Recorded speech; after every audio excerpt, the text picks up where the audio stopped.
Boa tarde a todas, boa tarde a todos. Em alguns instantes a gente vai começar aqui o bate-papo com o Gustavo Amaral. Deixa eu... Olá, Gustavo, vou solicitar aqui a sua inclusão.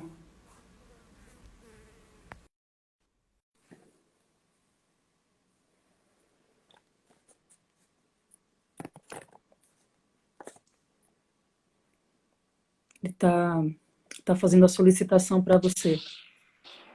Ô, Gustavo, Tarde, boa tarde, tudo bem com você? tudo ótimo. Ficou um pouquinho Bacana. baixo aqui pra mim. Deixa eu Eu, tentar arrumar. eu tenho uma pilha de livros aqui que está segurando o celular. Estou Eu me tava com o livro aqui adaptando. É. embaixo, A gente lê, mas a gente também usa para segurar o equipamento, né? né? O livro pode ter várias utilidades, né? Verdade, verdade. Vamos Obrigado. só esperar um pouquinho mais para que as pessoas sejam informadas de que nós estamos ao vivo, para a gente começar o nosso bate-papo, tá bem? Tranquilo.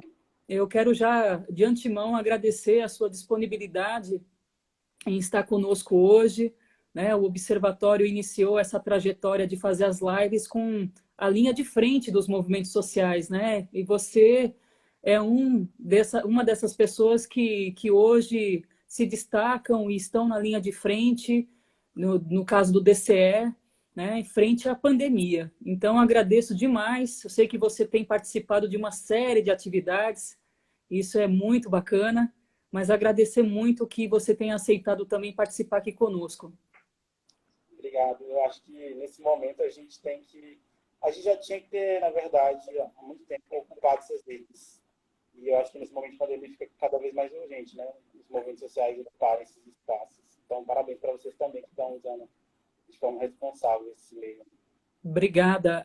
A gente realmente precisa ocupar, né? Mas ocupar com muita consciência e com muita estratégia, né? Porque a gente tem vivido um período de muita exclusão digital. E na medida que a gente luta pela inclusão, que a gente luta pela democracia, a gente precisa também entender que essas vias de relacionamento, de contato com os nossos, com quem faz parte desses movimentos todos que nós estamos convergindo, né, possam utilizar esses mecanismos como mecanismos de resistência, né, de luta e resistência. Não é uma coisa fácil de se fazer, mas é algo extremamente necessário, né? Enquanto nós estamos aqui hoje debatendo, tendo essa condição, nós sabemos a quantidade de alunos e alunas da Universidade Federal do Tocantins que não tem esse acesso, né, Gustavo? Isso é muito. Essa questão do acesso da inclusão digital ela é muito. Vem tendo um debate muito grande em relação a isso, porque o que, que a gente faz na inclusão digital, né? Quando fazer debates na internet que tem caráter de decisão, eu acho muito complicado. Por exemplo, quando a gente foi pensar na suspensão, por exemplo, do calendário da UFT, só para a gente ter um exemplo. Sim, Muita gente brigar, falar um monte de coisa para o DCE, porque a gente não tinha feito o formulário. E eu falei, gente, vamos entender que se a gente fizer um formulário, a gente está excluindo já na partida as pessoas que não têm acesso, que voltaram para suas casas. Então a gente tem que usar um pouco da nossa razoabilidade, né? Nem tudo a gente pode achar que as redes são tudo, porque as redes elas vendem isso para a gente, né? Uma sensação de que a gente é o centro, né? De que está tudo acontecendo aqui, sendo que o mundo está acontecendo por detrás dessas isso. câmeras. Exatamente. A gente tem que entender que todas essas plataformas que nós temos usado pertencem a grupos econômicos, né, que estão ganhando muito dinheiro nesse período. Já estavam ganhando muito dinheiro e que agora potencializaram os seus lucros porque a gente tem se relacionado por essas plataformas, né? Então, é nesse sentido que eu digo que a gente tem que pensar a tecnologia como uma tecnopolítica, né? Algo que possa realmente comunicar o que precisamos comunicar, mas com o viés de resistência, de luta, com a consciência de classe, né? Com as questões de gênero, de diversidade, de raça, porque senão a gente acaba sendo cooptado por essas ferramentas também, né? Que essas redes elas acabam por instrumentalizar as nossas vidas, né? E por Sim, fazer a gente acreditar que está tudo aqui, a gente acaba virando também consumidor nessas redes, né? Elas usam todos os conteúdos que a gente produz para poder vender, né? Quem nunca isso. teve, né? Experiência de estar Exatamente. falando e tal, e depois apareceu uma propaganda justamente sobre o que você estava conversando. E é isso, né? Inclusive, a gente fala desses meios, mas esses meios, eles são muito, além de complicados, eles são já programados para que a gente fique só neles, que a gente não vá para fora. Por exemplo, quando você posta alguma coisa que aponta para um conteúdo fora, por exemplo, do Instagram, ele já tem menos visibilidade porque o algoritmo ele bloqueia. Ele quer que você fique no Instagram vendo gatinhos fofinhos, De por fato. exemplo, né? De fato, é assim mesmo Agora, que funciona, e a gente não pode menosprezar a importância das relações sociais, dos territórios que nós ocupamos, né? Especialmente a universidade, que é um território de sociabilidade, de construção de conhecimento, que oi, precisa Carol. ser. A Carol entrou, que precisa cada vez mais ser potencializado. Então, Gustavo, vou aproveitar aqui, que a gente já está às 3 horas e 5 minutos. Primeiro, para agradecer a ProEx, a professora Maria Santana, que é uma apoiadora do Observatório, né, que tem nos dado suporte, e também a direção do campus da UFT Porto Nacional, na pessoa da professora Etienne Fabrin, que também não tem reservado esforços para nos ajudar nesse momento, né, em que estamos isolados.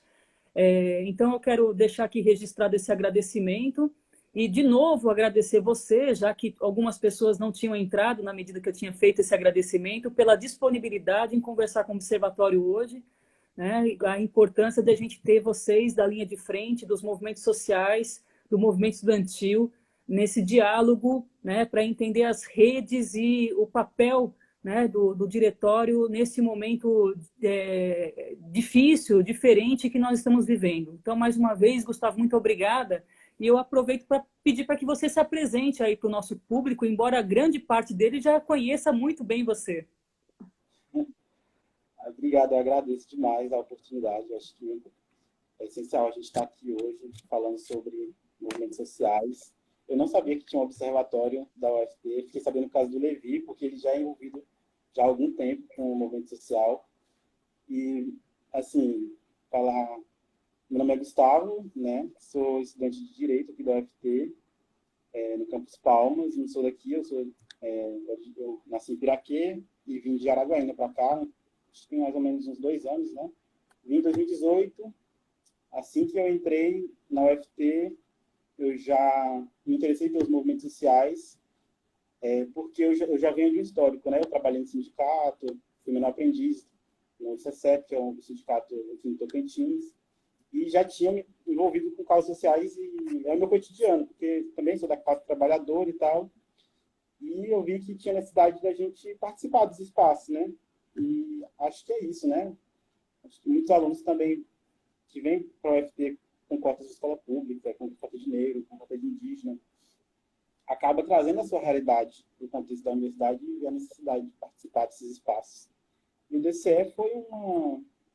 Eu não sei nem explicar.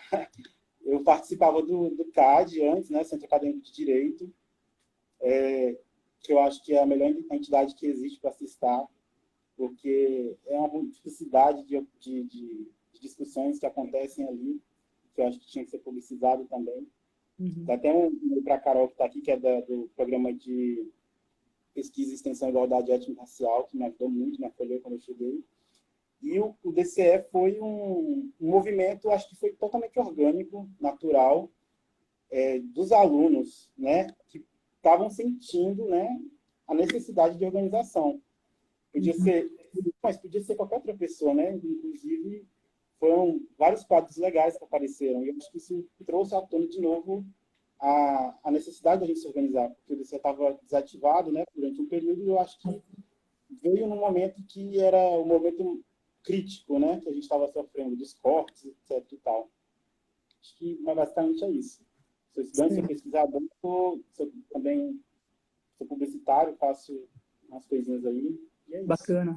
Não, é muito bom, é muito importante a gente saber a história de quem a gente conversa, né?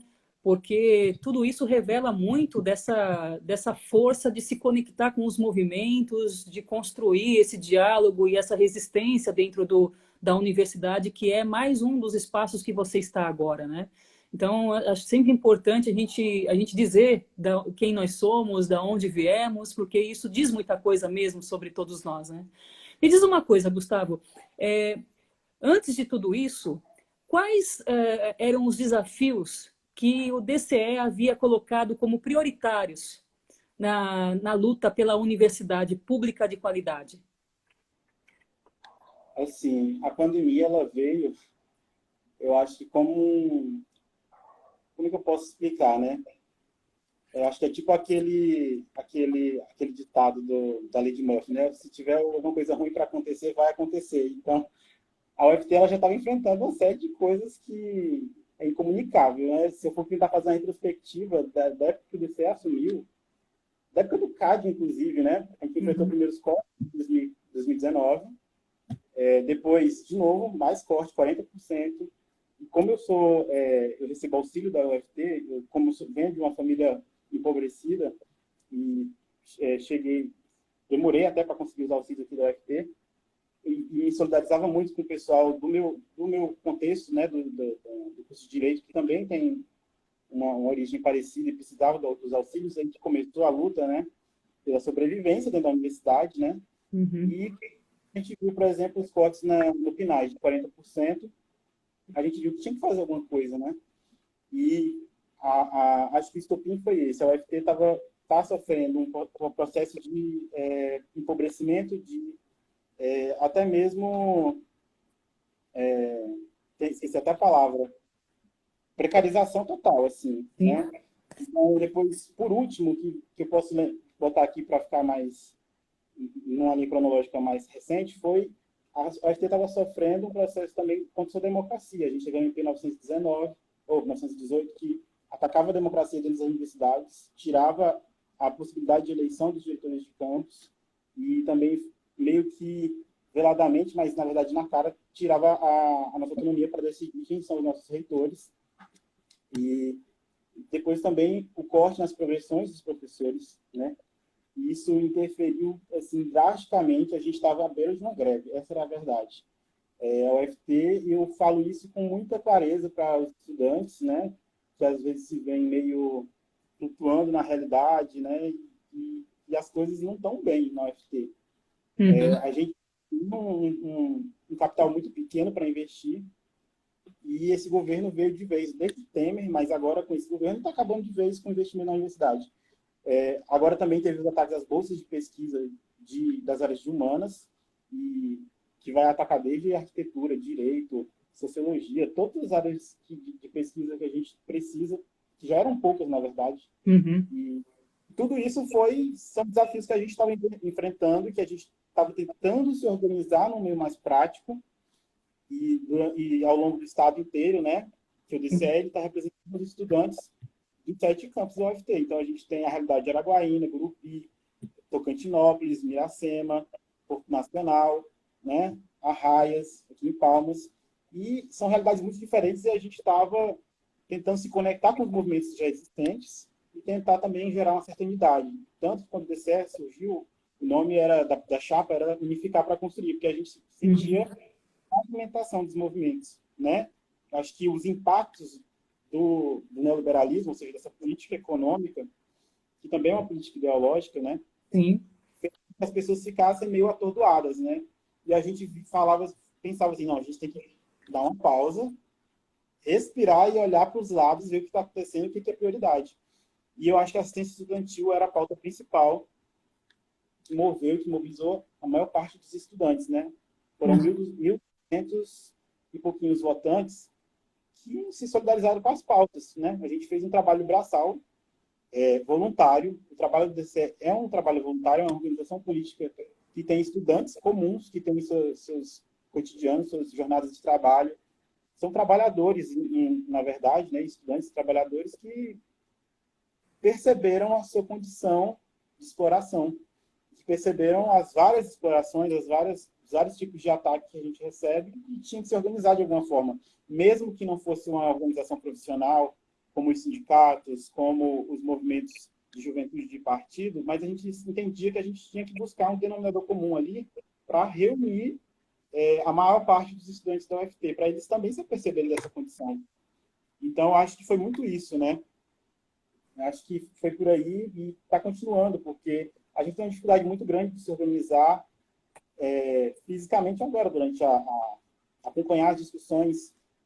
Por exemplo, o meu vice, que é o Wilson Carajá, ele está isolado na aldeia agora, porque a pessoa principal que era responsável pelo apoio à aldeia está com Covid-19, então é difícil de eu falar com ele. Então, lá em Araguaína está difícil muito mesmo para a gente conversar. A Beta Carreira, que é a minha segunda secretária, a gente tinha organizado o JUFT, né, que é um evento que também promove a união dos estudantes e fomenta também esse contato mais próximo. Foi cancelado, claro, porque no meio da pandemia é impossível. E a gente estava trabalhando muito, entendeu? A gente estava muito empenhado e parece que foi um baque de uma vez, assim, com todo esse trabalho, todo esse esforço. Então, a alternativa que a gente viu foi migrar para as redes com mais força, né? Sim. Está tendo um crescimento muito grande, muito exponencial, que eu não esperava. A gente está agora chegando aos 2.000 seguidores de pessoas da UFT, comunidade acadêmica. Eu sempre direciono as nossas publicações para o Tocantins, porque eu entendo que a gente tem que fazer uma ação local, primeiro conectar as pessoas com as suas realidades, e eu acho que esse é o papel do DCE no momento. Organizar esses movimentos, organizar as pessoas, um papel de formação também, Sim. mesmo que precário, a gente também carece de formação, mas de apontar as incongruências da nossa realidade, nos situar. Tem até um livro bom de indicar, que é o Crítica da Razão Tupiniquim, do Roberto Gomes, de 1977, que ele fala disso, né? De você, não tem como você pensar o futuro se você não se situar, botar os pés no chão e olhar para os lados, ver o que está acontecendo, onde você vê, né? Como você falou, né? Então, eu acho que o papel desse é isso, é constatar que nós somos estudantes do Tocantins, que a nossa realidade é uma realidade de desigualdade. Exatamente. E que não pode falar em educação, em ensino AD, em todas essas peripécias que são propostas, se a nossa população é pobre, periférica, sem internet, sem acesso. Por exemplo, eu estou aqui, eu estou em Palmas, mas a minha sobrevivência foi garantida por causa de uma assistência que eu recebi. Se eu viesse na minha condição, sem só a meritocracia, entre aspas, eu já tinha desistido desse curso há muito tempo e voltado, né, para a casa da minha mãe.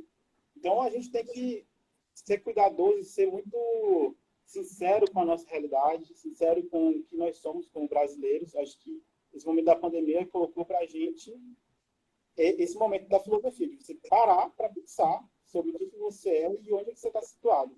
E pensar em voltar à normalidade, porque o que a gente estava vivendo, como eu acabei de expor, não era normal. A UFT trabalhar dessa forma. Não tem nada de normalidade naquilo. A gente tem que trabalhar mais, se solidarizar mais. E eu acho que o DCE é um desses passos, mas a sociedade civil, o movimento Casa de Estudante, o movimento indígena, o movimento quilombola, o movimento negro já estão aí há muito tempo, já estão fazendo muito trabalho nesse sentido. E a gente só vem para somar, né? Para tentar também dar nossa contribuição. Sim, sim. De fato, Gustavo, o movimento, a gente vai aprendendo no movimento também, né? E essas questões excepcionais que vão acontecendo ao longo da gestão também são os desafios que nos coloca, que vão aparecendo para a gente poder rever estratégias, ressignificar determinadas convergências que são necessárias para enfrentar momentos como esse. Mas vocês já chegaram realmente numa época em que o projeto político do governo é a destruição da educação, né? Especialmente a destruição da universidade pública. Então, vocês já chegam num cenário de bastante dificuldade, né? Ainda que vocês tivessem essa sensibilidade de como estudantes trabalhadores, né? Entenderem a universidade, suas particularidades, a região, né, também, a questão da regionalidade, ainda que vocês estivessem todos convergindo para isso, o cenário já era um cenário bastante difícil de encarar, né? Por isso, a tarefa de vocês naquele momento já era uma tarefa muito difícil né? E, claro, que esse conjunto de pessoas que está hoje no DCE e que representa um número significativo de estudantes aqui do Tocantins, né, de 7 campos, é fundamental para que a gente possa lutar por essa educação e uma educação inclusiva, na medida em que a nossa universidade representa a inclusão de quilombolas, de estudantes trabalhadores, como você muito bem colocou, de mulheres, de negros, de negras, de indígenas, né, de tantos outros, a comunidade LGBT e tantos outros. Né? A universidade é tudo isso pulsando ao mesmo tempo. Então, esse era um cenário já difícil. E aí, com a pandemia, Gustavo, a gente vê aí uma tentativa, inclusive, da universidade em fazer funcionar o EAD, né? Todos escolheram uma universidade de caráter presencial e, num certo momento, todos foram surpreendidos com uma possibilidade de fazer seus cursos na modalidade EAD. Como o DCE recebeu isso, né? Essa tentativa, e como que vocês se organizaram para tentar rebatê-la rapidamente? Assim, em relação a essa proposta, é importante lembrar de como o DCF foi composto, né? Quando eu falei que ele foi um grupo muito orgânico, foi porque realmente a maioria das pessoas que foram integrando e foram se somando à luta, a esse movimento, são pessoas que vivem o cotidiano dessas opressões e que não é nenhuma novidade para elas esses ataques, né? Uhum. Então, você citou o movimento indígena quilombola, por exemplo, a gente já tem esse movimento organizado no FT há bastante tempo e, basicamente, eles que sustentam a pauta dos movimentos sociais na UFT, ao menos nos campos onde tem os GTs, por exemplo. Aqui em Palmas tem o GTIQ, por exemplo. Em Araguaína tem o MEIC, tem outros lugares que tem também. E quando eles colocaram essas questões do EAD, a gente já tinha uma consciência de que é um assunto que não deve ser nem colocado em pauta, porque não há possibilidade de você despender um gasto. Isso a gente, até no grupo dos DCs nacional, né, que a gente criou para conversar com as outras entidades a nível nacional, não tem como você fazer um gasto, despender um gasto para adaptação, para depois voltar ao módulo presencial. É muita ilusão isso, né? Uhum. Isso é um projeto. É um projeto, assim como a precarização que já estava sendo implantada, é um projeto. Não tem como... Eu acho muito, assim, inocente quando as pessoas falam, fulano de tal ministro é louco, ou fulano de tal ministra é louca. Não, essas pessoas não são loucas, essas pessoas elas não estão fora de si, essas pessoas elas não têm nenhum tipo de defeito psíquico que não seja algum tipo de perversidade. Elas têm um projeto muito claro, um projeto que não inclui as pessoas que são a base da nossa sociedade. Porque, por exemplo, quando a gente fala da universidade há um tempo atrás, quando ainda não tinha cotas, quando não tinha negros, quando não tinha pobre, a universidade era um capital simbólico de elitização, de ascensão na vida e tal. A partir do momento que pessoas negras, pobres, LGBTs, indígenas, quilombolas começam a entrar na universidade, o discurso muda. Falam que são balbúrdia, falam que enfim, começa a atribuir um monte de fake news para tentar desmerecer um espaço de inclusão social muito grande e que, apesar de defasado, é muito importante para a gente. Então, a gente fez o que é básico, consultar a nossa base. Se a nossa base que nos elegeu foi uma base de pessoas pobres, indígenas, quilombolas, pessoas que entendem essa luta, que entendem a complexidade da nossa realidade, já estava esclarecido para elas que era inviável esse projeto, para a gente era só levar à frente essa voz. Claro que houve resistência, há cursos que têm uma dificuldade de aderir porque ainda não conseguiu fazer uma ligação com os movimentos. Uhum. Ainda é muito individualista. Sim. Alguns cursos têm a possibilidade de continuar a modalidade EAD, tinha um posicionamento favorável, mas não era a maioria da UFT. Porque, por exemplo, a gente tem uma complexidade que, se a gente tirar todo o debate dos movimentos sociais, por exemplo, vamos fingir aqui que a gente não tem o debate social. Vamos tentar ter objetivo como algumas pessoas falam, como é que a gente vai seguir com pessoas que já passaram as modalidades teóricas e estão na modalidade prática do seu curso? Uhum. Não tem como ser ministrado via AD. O curso de engenharia também não. Uhum. E, apesar disso, as pessoas têm dificuldade de assimilar, porque as realidades não congruem. A gente tem calendários unificados, mas não é modalidade prática. A gente não vai virar vários polos de EAD com um calendário completamente bagunçado, né? Sim. Enfim, então a gente tinha esse conflito. Os alunos meio com medo, como é que vai ficar nos calendários, e a realidade, que é acachapante de que a morte está na porta da gente. Então, entre optar pela vida e optar por um desgaste emocional, físico, intelectual, para botar uma modalidade EAD que nem a gente sabe se vai ter, e não vai ter essa qualidade, porque na modalidade prática tem essa qualidade toda, a gente tem muito que avançar, a gente ficou com óbvio, com aquilo, que nem eu citei o Roberto Gomes, aquilo que é enxergar a palma na frente da cara, você vê a realidade. Então, a gente tem desafio.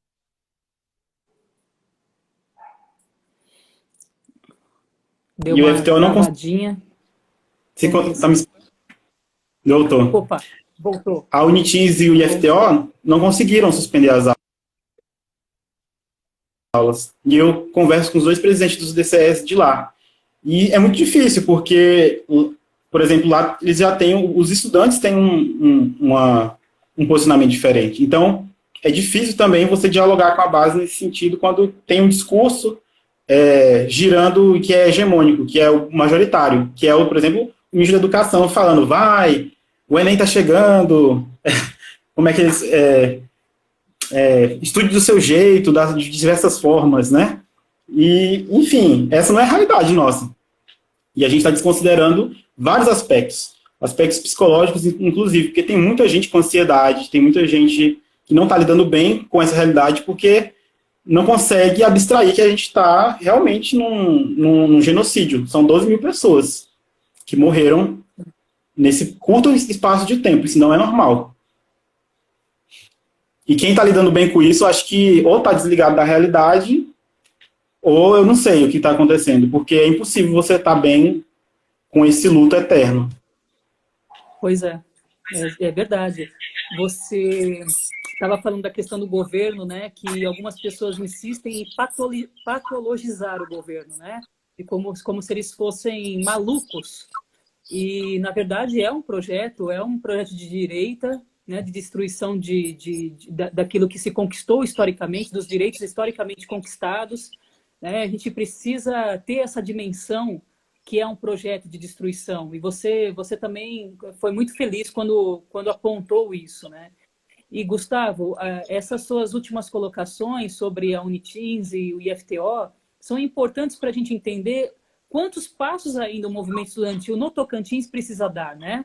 A gente ainda precisa avançar em muitas questões aqui no Tocantins para que a gente tenha uma unidade de ação, né? Não basta só o UFT estar no movimento, né? É necessário que as outras organizações estudantis que estão dentro da Uniteams, que estão dentro dos IFs, também estejam convergindo, né, e pautando a pandemia como algo que precisa ser vislumbrado antes de qualquer coisa, que a vida precisa ser protegida antes de qualquer coisa, não é, Gustavo?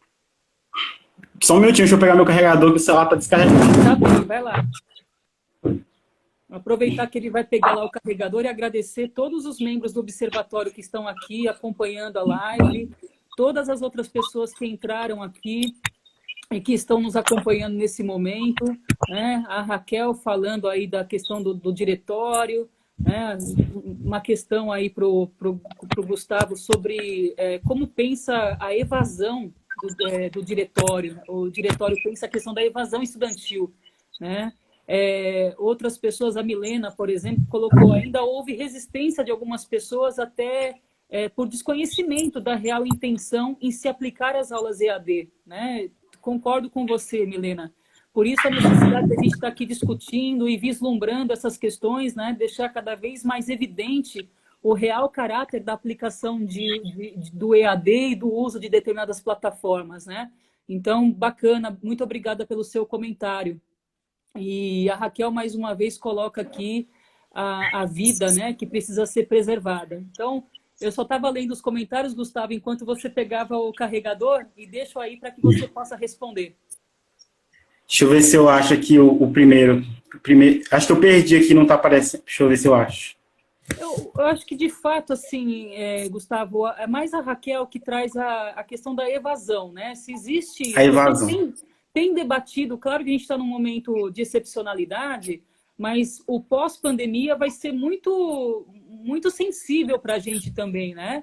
Quantos alunos será que vão retornar para a universidade? Terão condições de fato, retornar para a universidade? Vocês já estão pensando a respeito disso?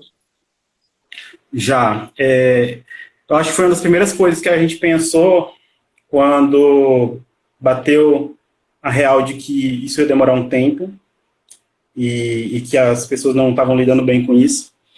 Porque a gente, como eu falei, como uma universidade desigual, a gente precisa de políticas de permanência. E a gente já pautava políticas de permanência. Para nós, as cotas, elas são um passo, mas não é suficiente. A gente precisa de permanência desses alunos para contemplar suas realidades, né? Então, a gente conversou com a Pró-Reitoria de Assuntos Estudantis, Proeste, os auxílios foram mantidos, mesmo em meio à pandemia. A gente estava pensando de que não adianta a gente suspender o calendário e o aluno voltar para a sua casa e aqui o aluguel, ele sair da casa e sair na louca, voltar para sua terra e não tem nenhuma perspectiva de volta, né?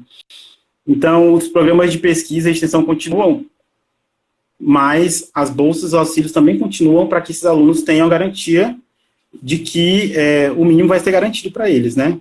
Sim. Até mesmo eu acho positivo isso, porque esse auxílio do governo que veio, por exemplo, não contempla os estudantes como um todo, né? Porque as famílias brasileiras, elas são grandes, são diversas, e R$600 é uma mixaria, por exemplo, né? Então, bom que complementa nesses níveis de desigualdade social. Mas ainda há muito a ser debatido em relação à evasão escolar, a evasão dos estudantes aqui na UFT, porque tem vários outros fatores, e a gente precisa debater esses fatores. Eu acho que eu não lembro qual foi a instituição da UFT, a área que fez um censo, e que fez o levantamento dos alunos em relação às dificuldades que eles tinham mesmo dentro dos cursos, né? E foram vários, né? Posso até depois conversar com a Bianca para ela me passar isso, que é assistente social e está trabalhando com isso também. Que os estudantes da UFT, eles já percebiam dificuldades de se ver nos cursos, de questão da linguagem, que não é fácil você conviver com duas línguas diferentes dentro da universidade, e o professor chegar lá, por exemplo, no curso de Direito com juridiquês e tal. A gente estava pensando já, junto com algumas instâncias da universidade, de fazer um nivelamento dos cursos, né, para que os alunos conseguissem se inteirar melhor e participar mais. Tem a questão também, tem um programa de atenção ao aluno, que eu esqueci até o nome dele, mas que faz quando o aluno começa a ter um desempenho ruim, encaminhar ele para lá e dar um apoio. Mas ainda também não está funcionando bem, tem que engatinhar mais. E eu acho que, por exemplo, os critérios de admissibilidade das bolsas é uma coisa que causa muita insegurança nos alunos e acaba fortalecendo essa evasão, porque a bolsa não é vista como um direito à sobrevivência, é vista como um mérito seu por ganhar uma certa nota, né? Então, tem várias coisas aí que precisam ser colocadas em cena, e a evasão, ela é um problema que a UFT... Opa, caiu aqui. Que a UFT tem enfrentado há muito tempo, a evasão de povos indígenas e quilombolas, de pessoas pobres. Eu tive um colega meu, por exemplo, para dar um exemplo prático, que ele saiu do curso, não se identificou, mas será que ele realmente não se identificou? Quando você vai ver para a realidade dele, ele pegava ônibus e ficava 3 horas de ônibus para vir, chegar e voltar, porque não conseguia uma bolsa, demorou muito para chegar a informação, por exemplo, né? Então a gente tem que começar a olhar as perspectivas, né? Sim. Às vezes é porque a pessoa não tem o básico para se sentir confortável para estudar, você não estuda. E eu não sei se tem um cientista que estuda em situação precária, sem comida, sem água, sem um teto, né? E as pessoas veem isso como privilégio, e não é um direito, é o básico. A gente estava falando ontem na live do direito à moradia digna, não é você ter um teto para você entrar quando você volta do trabalho e do seu estudo. É uma casa, é um lar, né? E, por exemplo, para dar uma citação para o pessoal ir lá no YouTube do DCE ver esse vídeo, a Casa do Estudante, por exemplo, é um exemplo disso. É uma política de estudantil falida que tem completamente o abandono do município, do Estado, do governo. A gente não tem que ficar se humilhando por isso, entendeu? Essas instâncias elas deveriam estar no nosso pé, vendo qual é a nossa necessidade, e isso não acontece. E o pessoal acaba normalizando a desigualdade. As coisas são assim mesmo, deixa para depois. Pior do que tá, não fica. E acabou ficando. Fica, com certeza. E vai ficar mais. Então é bom a gente ser realista com a nossa realidade.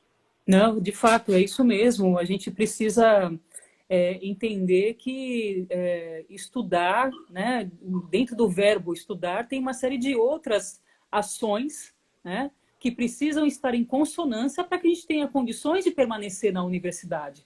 A permanência da universidade não é só uma bolsa, né? São uma série de questões que precisam ser aí resolvidas nas pró-reitorias, no próprio movimento estudantil, para que a gente possa conquistar e, depois de conquistar, de manter isso e ampliar a sua capacidade, inclusive. Então, eu também entendo, assim, Gustavo, de que não é a moradia pela moradia, mas tudo que vem, né, todo o escopo que uma moradia traz para que o aluno possa ter condições de estudar, se efetivar como estudante, como pessoa, como gente, e ter condições depois de seguir a sua vida também fora da universidade. Então, eu também entendo desta maneira e acho que vocês têm feito, sim, boas discussões e um bom trabalho nesse sentido também, né? E aí, só para retomar, Gustavo, você respondeu aqui as perguntas que estão nos comentários, mas eu queria retomar a necessidade de unidade do movimento estudantil do Tocantins, né? Você havia falado que, apesar dos esforços do DCE na UFT, outras universidades estão aí a adotar o EAD, né? E os movimentos estudantis que estão no interior dessas universidades, né? Desses institutos, talvez ou não tiveram articulação ou não conseguiram defender lá os seus objetivos, ou talvez não fosse mesmo meta, né? Então, como você está mais envolvido em relação a isso, eu queria que você dissesse como que foi esse processo. Assim, eu citei essas duas instituições, que são bem próximas ao UFT, a gente faz sempre eventos juntos, né? Mesmo antes do DCE estar ativo, e os representantes são muito incisivos com relação a essas dificuldades. São universidades irmãs, né? O IFTEL com a educação de ensino médio junto com o ensino superior, e a Unitins também, estadual, eles dividem as mesmas desigualdades que a gente. A questão é a postura que a própria reitoria adota de escuta ou não desses movimentos. E a gente tem que levar em conta isso também, dar nome aos bois. A crise desses movimentos sociais, ela não vem de agora. Eu vejo que é uma crise de praxis, uma crise de prática das esquerdas, dos movimentos em geral, que, enfim, tem várias variantes aí, mas essa política de choque, né, essa economia política de choque faz com que a gente fique anestesiado. Uhum. E não só são os movimentos sociais, a população em geral também está assim, perdidas, meio sem para onde ir. E a gente, como o DCE, nosso grupo, quando se formou, já foi em oposição e com críticas ao movimento anterior da UFT, em parte, né, porque a gente não pode generalizar tudo, mas que, enfim, deixou de lado a posição de manter a entidade ativa, né? Então, a gente, como movimento social, a gente tem que ser sincero, fazer crítica, e a crítica não é a destruição do objeto, a crítica é uma desconstrução, e tem que ser feita com muita responsabilidade. Então, a gente enfrentou várias dificuldades porque esses próprios movimentos não aceitavam as críticas. E eu me vejo como base, eu vejo que eu sou apenas um estudante comum, um trabalhador, que estou aqui nessa entidade, e eu acho que todos os alunos devem se ver assim, trabalhadores, estudantes, com os marcadores mais básicos, e que isso aqui não é uma grande conquista se a gente não está unido, se não há unidade dessa população. É muito simbólico para a gente eu estar aqui, o meu vice está aqui, todas as pessoas terem se envolvido, mas a gente precisa de uma adesão da sociedade tocantinense. E é muito difícil fazer isso nesse momento e também com pouca adesão dos próprios movimentos constituídos. Uhum. As pessoas não procuram a gente, esses movimentos sociais, eu tenho que fazer essa pontuação, eles acirram a fragmentação, e isso é muito ruim, porque a gente tem pontos em comum para lutas em comum, independente dos taxas, independente, e isso a gente só está fazendo a gente ficar cada vez mais marginalizado, apagado. Então, a gente se vê com um papel de abrir a boca, colocar a cara no sol e falar a realidade, falar as coisas. E aproveitar esse momento para exibir a nossa realidade como ela é. Então, eu acho que esse problema do Brasil hoje, como um todo, é uma falta de praxis. Não é culpa da direita somente, da direita emburrecedora. Se é uma doença mental, vamos citar o Adorno, falar que ele citou a burrice como uma doença mental. Então, a burrice ela não pode vencer a inteligência. Só se a inteligência for prepotente, né? Se as pessoas não escutarem os que estão dos seus pares, né? E eu acho que esse é um passo que a gente tem que dar adiante, escutar a nossa base, escutar as pessoas que estão do nosso lado, trazer uma horizontalidade dos movimentos. Se a gente for pensar em junho de 2013, como aquele movimento foi enorme e depois como é que ele foi apropriado, sim, a gente tem que pensar como a gente pode fazer uma apropriação também dessa indignação das pessoas, porque as pessoas estão indignadas, as pessoas não aceitam, as pessoas não estão satisfeitas com essa situação. Não é só eu que sou estudante, trabalhador, que estou sentindo, prevendo um sentimento. Não, isso é um mal-estar geral, as pessoas estão se sentindo assim, humilhadas. Uhum. E não é normal que a gente fique calado frente a essa humilhação. E eu acho que as redes são um caminho para isso, mas não são o único. Acho que os movimentos sociais têm que trabalhar mais, têm que entrar mais nos lugares que lhes são próprios, que são as periferias, são os lugares onde tem as pessoas que precisam realmente da sua voz ativa nos espaços. Participei antes, quando estava ainda tudo na normalidade, do Conselho Municipal de Transporte, e vi que não tinha participação popular. É um conselho feito de entidades das mais diversas que não necessariamente tem a ver com a pauta do transporte, e sempre a empresa que está ali com aquela concessão vence a pauta. Né? E quando não vence, o governo só serve para abater esse vencimento. Não há uma vitória real da população. Uhum. E a minha ideia é de copiar o movimento indígena e o movimento quilombola, que é ocupar os espaços. Se não estão escutando, a gente entra e fica até a nossa pauta ser escutada. Não importa o que eles estão dizendo, não importa se estão falando, não tem como, não tem verba. Tem, claro que tem, porque tem para bater o das empresas, por que não tem para dar para o trabalhador? Então as pessoas acham que elas estão se contentando com muito pouco. Uhum. E isso é uma coisa que a gente tem que fazer uma crítica. Exatamente. Né? E às vezes a gente vê, por exemplo, pessoas que não são desse meio, que não são usuários do transporte público, participando desses espaços com maior tranquilidade, achando que está representando a voz das pessoas, e não está. E isso também ajuda a repelir a própria população, porque ela não se enxerga nesses espaços. Sim. Vê um monte de gente branca, do cabelo liso, penteado para trás, engravatado, acha que só porque a pessoa está engravatada e naquele espaço ela é própria para estar ali, e isso é errado. Não, a gente que sai de chinelo e de short e aguenta esse calor do Tocantins, que eu acho ridículo quem acha que para você ser sério você tem que usar terno e gravata nos espaços, porque a gente é um país tropical. Uhum. A gente tem que ter espaços, fazer com que as pessoas se identifiquem. Falar, olha, eu sou assim e estou aqui, você também é e pode estar aqui também. E esse é um passo, esse seria um passo. Sim. E a gente estava trabalhando nesse sentido. Uhum. E eu acho que quando voltar essa pandemia, a gente tem que pegar os cacos, abraçar as pessoas. Porque não vai ser bom cenário. Eu acho que a gente tem que ser pessimista mesmo. E ser pessimista hoje não é muito difícil. De fato, Gustavo, você fez uma análise, mais uma vez, muito, muito bacana. E eu estou vendo aqui nos comentários a importância da autocrítica. E você colocou uma palavra, né, que é o ser sincero.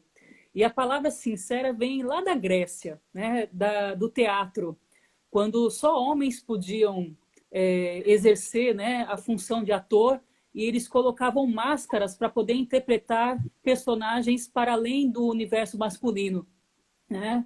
E aí essa palavra se tornou a referência daquele que faz as coisas sem máscara, que é quem é, né? Então acho que é importante sim você trazer essa ideia, né, de que você precisa ser transparente, né? Você precisa ser honesto, sincero com aquilo que está fazendo. Então esse é um ponto essencial daquilo que a gente faz, né? Para a gente conseguir efetivar as nossas propostas e aquilo que nós somos na sociedade e daquilo que nós representamos dela. Então, acho que é um aspecto legal que você ressaltou. E a praxis, né? Não adianta só ter conhecidos e conhecimento dentro da universidade. É preciso ter o conhecimento teórico também. É preciso entender a história do movimento estudantil, né? A história dos 17 anos da universidade, entender que as críticas são essenciais para a gente conseguir olhar por ângulos que muitas vezes a gente não consegue, né? Que a gente ainda não aprendeu a olhar, mas que existe a possibilidade de a gente ir tirando essa cortina de fumaça que está nas nossas vistas e aprendendo a olhar para os outros, né, com mais efetividade. Então, é fundamental a gente estar num movimento em que a gente está disposto a também enfrentar as críticas, né, Gustavo? Agora, ficou um pouco baixo aqui para mim. Acho que alguém me ligou e ficou muito baixo aqui. Quase não estou escutando. Deixa eu ver aqui. Não quero sair da ligação sem escutar. Tá. Enquanto você... Será que se eu sair e voltar, eu volto a escutar? Peraí, eu vou tentar pegar meu fone. Tá bom. Então, enquanto o Gustavo tá lá pegando o fone, né, eu quero agradecer aqui a Isadora pelos comentários que ela está colocando aqui, né, dizendo que o presidente do DCE é sempre coerente e responsável socialmente. Parabéns, você nos representa com excelência. Né? Então, aqui, muitos comentários, né, te agradecendo, enaltecendo aí o seu posicionamento, né, diante do DCE da UFT.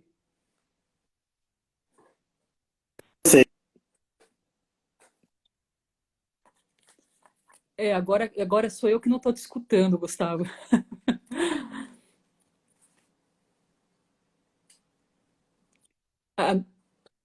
Agora voltou. Pronto. Voltou. Tava com o áudio baixo. Amo vocês. Então, são amigos aí, pessoas que apoiaram e que acreditaram no projeto. Realmente não é fácil as pessoas se verem nesse espaço, porque o cotidiano é acachapante. O cotidiano ele é estressante. O trabalhador... Isso eu falo porque, como também trabalhei, como eu falei, no movimento sindicalista, como um técnico mesmo. Eu era apenas um assistente jurídico. Eu via que os trabalhadores chegavam ali numa situação de profunda exaustão. Então, é muito difícil você organizar pessoas exaustas. E a UFT, ela não se difere disso. A gente tem estudantes que são trabalhadores, a maioria tem 1000 coisas para fazer para sobreviver. E, às vezes, o debate do movimento fica difícil, porque não sobra espaço. E o sistema faz isso de propósito, para você não ter espaço para pensar, espaço para refletir, espaço para olhar de volta. Então, eu acho que a esquerda, em geral, os movimentos, eles não podem cobrar tanto das pessoas. Não podem... até mesmo essas pessoas que votaram em Bolsonaro na onda do antipetismo e tal, eu acho que a gente tem que ter mais cuidado com essas pessoas, a gente tem que ter mais afetividade. Não há essa objetividade vendida de que, não, ou as coisas são assim, ou as coisas são assadas. Não, as coisas são complexas, e a gente tem que encarar essa complexidade. E eu acho que a gente tem que buscar meios alternativos, entendeu? Eu estou aqui no DCE, mas tem um pessoal ali, outro aqui, e a gente tem que somar forças. Porque se a gente não se organizar, isso é fato, a gente vai ser dizimado. E é um genocídio que está acontecendo. As pessoas estão morrendo, e estavam morrendo antes. Se não estavam morrendo, estavam adoecendo até morrer.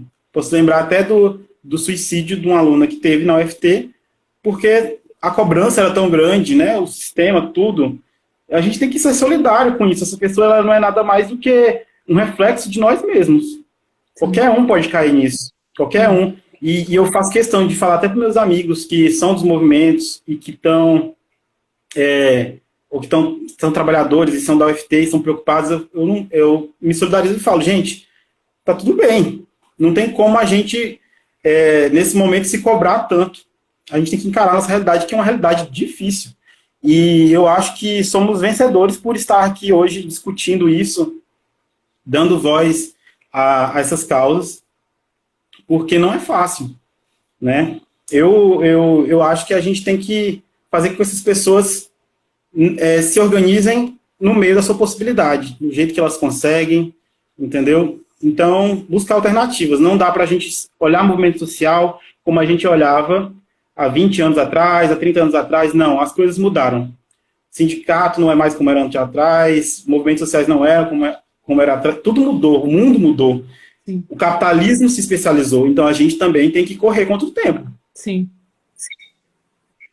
Eu entendo que é isso mesmo. Nós estamos no século XXI, né? Os movimentos sociais precisam sim criar novas estratégias políticas e organizacionais. É fundamental para que ele consiga entender a captura da subjetividade que hoje o capitalismo tem em mãos, né? Ele nos captura objetiva e subjetivamente e nos coloca uns contra os outros, né? Então, os movimentos precisam estar em constante desenvolvimento, análise, né? Pensar as suas formas políticas e organizacionais para poder responder à altura a essa ofensiva do capital contra os nossos direitos, né? Contra a nossa universidade, que é dela que a gente está falando hoje à tarde, né? E contra aí o nosso direito de estar dentro dela e de sermos humanos, né? De sermos nós... seres humanos nas suas diversidades, né, nas suas diferenças, capazes, portanto, de se efetivar na sociedade. E não apenas um boneco, né, que cumpre aí as funções do capital. Então, acho que a gente tem uma tarefa grande pela frente, mas não é uma tarefa que a gente não der conta. Vai dar muito trabalho. De fato, vai dar muito trabalho. Mas a gente dá conta também, né? Mas também entendo que é isso. Ainda que existam diferenças ideológicas, esse é o momento das convergências, né? Da gente se fortalecer na luta, porque se agora está difícil, o pós-pandemia vai revelar um prejuízo, uma precarização ainda maior, né? A questão do EAD, para muitas universidades, nada vai voltar como era antes, né? Vai ser uma realidade. O trabalho remoto, para muitas atividades profissionais, vai se tornar, sim, uma realidade. Então, a gente já sabe que o que vem pela frente é ainda mais difícil, Gustavo. Real. Isso é muito complicado, porque você falou, por exemplo, do trabalho remoto. Para algumas modalidades de exercício do trabalho, o trabalho remoto ele é inviável. A gente fala, por exemplo, trabalhador do campo, por exemplo, não tem como, ele continua trabalhando porque é básico. Agora, nós que trabalhamos, me coloco nesse lugar também, no setor de serviços, por exemplo, é muito mais vantajoso para as empresas. Claro. Porque a gente pode falar, por exemplo, de como a gente já esqueceu a reforma trabalhista, a gente esqueceu a reforma da Previdência, já passou, né? Uhum. Como aquela sequência de ataques que foram sendo feitos que você não consegue nem processar, que eu falei antes. Essas coisas já aconteceram e a gente não percebeu o que isso significava. Exato. E agora a gente vai começar a sentir. Porque você não gasta, você não tem seguridade para ir ao trabalho, antes você não tinha, foi tirado que você, o trajeto até o trabalho era trabalho também, você agora é responsável por ir lá, você não tem nenhuma contribuição. Agora, você trabalha como pessoa jurídica e você não tem seguridade social, sua carteira de trabalho não é assinada, se é assinada é com várias ressalvas, ou seja, a gente não tem mais trabalhadores no sentido que a gente tinha antes, organizados, porque tudo foi flexibilizado, todo mundo é empreendedor agora, vai todo mundo colocar a camisa de empreendedor e tomar um ácido e ficar muito louco, porque todo mundo é empreendedor. E a realidade é que a gente está precarizado no nível que a gente está alucinando, porque a gente está recebendo menos, trabalhando mais e sem nenhuma seguridade. Uhum. Eu posso botar assim, você trabalhava antes das 8 às 18, e naquele período você tinha uma seguridade. Naquele lugar, as pessoas que estão pagando pelo seu serviço e te explorando também são responsáveis pela sua seguridade. Agora não, você fica na sua casa, gasta todo o seu tempo vira noite para conseguir metas, porque tudo é meta agora, e se acaba. E eu posso falar isso também para os estudantes que são estagiários, que são uma grande mão de obra não organizada. E eu até brinco que uma hora dessas eu vou fundar o sindicato dos estagiários, porque são uma força de trabalho muito grande para instituições em geral, e que, de fato, sustentam o andamento dessas entidades, dessas empresas ou dessas instituições públicas, e que são explorados também. É bom lembrar isso. Essas pessoas, elas são colocadas no limite, elas são colocadas... é um aprendizado grande? Sim, mas é uma apropriação também do trabalho. Num curto espaço de tempo, dá para você explorar muito uma pessoa. E é uma vitória que que o movimento sindical há muito tempo estava querendo, que era reduzir para 80, e que em alguns países já reduziu para menos, né, a quantidade de trabalho. Ou seja, você tem uma grande massa de trabalhadores desempregados, que é um exército de reserva, para que a competitividade no trabalho aumente, e você fique implorando por emprego com um salário de merreca. Então, eu acho que o papel da universidade também é fazer as pessoas se perceberem como trabalhadoras. Porque um pesquisador, por exemplo, que recebe bolsa, ele não é nada mais do que um trabalhador. Exatamente. Né? Então, você recebe a bolsa, entre aspas, não devia nem ser esse nome, é um salário. Isso um salário mesmo. Que você... Então, acho que a gente precisa começar a quebrar e trazer de volta os debates que pareciam que estavam superados e não estão, ficam só... Eu falo que é militância ornamental, a militância que fica militando para si própria, porque o debate não chega na base. E isso é uma coisa que a gente tem que colocar como uma autocrítica das mais importantes de se fazer no momento, falar a língua de todo mundo. E também escutar todo mundo, mesmo que a gente vai escutar muita coisa errada, muita contradição, mas a sociedade, assim, a sociedade tem suas contradições, e a gente não pode sair cancelando todo mundo porque não concordou 100% com você. E essa é uma coisa que o movimento estudantil está muito errado em fazer, e eu critico, eu falo, e as pessoas às vezes me demonizam, me distorcem, e eu não tenho problema de falar. A gente tem que começar a ser solidário, e não só no discurso, mas nas práticas também. E eu acho que é um momento para a gente ver o que realmente importa. Importa você entrar numa entidade com aspirações a cargos políticos por si só? Não. A gente tem que começar a olhar para a nossa realidade, de que não é uma coisa puramente ornamental, que tem lutas sendo travadas, realidades, vidas de pessoas e futuros que estão ali dependendo de uma ação prática. E muitos movimentos sociais, nesse momento, estão silenciados, não se solidarizam com o DCE, fazem uma oposição por oposição, e eu acho isso uma falta de responsabilidade de uma esquerda que deveria ser unida. Eu mesmo, quando entrei no DCE, entrei com base com várias contradições próprias da minha realidade. E não foi por isso que eu deixei de aprender. Então, se os intelectuais, se os líderes de movimentos sociais não começarem a olhar para a sua base como uma base com muito potencial de mudança, ela vai continuar como está, completamente humilhada, adormecida, anestesiada. Exatamente. Gustavo, a gente está chegando no final da nossa live, o Instagram já me avisou aqui que a gente tem 1 minuto e meio, mas olha, eu nem percebi que esse tempo passou, da conversa que foi tão boa, que a gente conseguiu aqui fazer um diálogo, um bate-papo muito, muito rico, e eu quero agradecer muito, de novo, a tua disponibilidade em nos ajudar a construir, né? Nós estamos construindo também. Agradeço muito as menções que vocês têm feito ao Observatório. A gente está num caminho também de se efetivar aqui no Tocantins. Não é fácil, porque a gente quer fazer isso com responsabilidade, com qualificação, e não de cima para baixo também. De cima para baixo não nos interessa, né? E eu agradeço muito o apoio que vocês também têm dado para o nosso perfil do Observatório e para os trabalhos que a gente tem feito. Muito obrigada mesmo. Parabéns, né, pela tua formação, pelas tuas colocações, pela sua luta à frente do DCE nessa gestão, né? E conte conosco para o que vocês precisarem também. Vou deixar aí os 30 segundos finais para a sua palavra final. Você vai salvar a live? Vou salvar. Mas salve, me manda que eu posto no YouTube depois. Tá, bacana. Te agradeço demais pelo espaço. Eu acho que isso é muito importante, a gente estar aqui hoje conversando, falando para a nossa comunidade e com a nossa comunidade. Espero que isso se multiplique, que isso surta debates, que isso surta mais conversas e mais ações também, Perdão também qualquer coisa que eu possa ter falado, mas estamos aí, eu agradeço demais.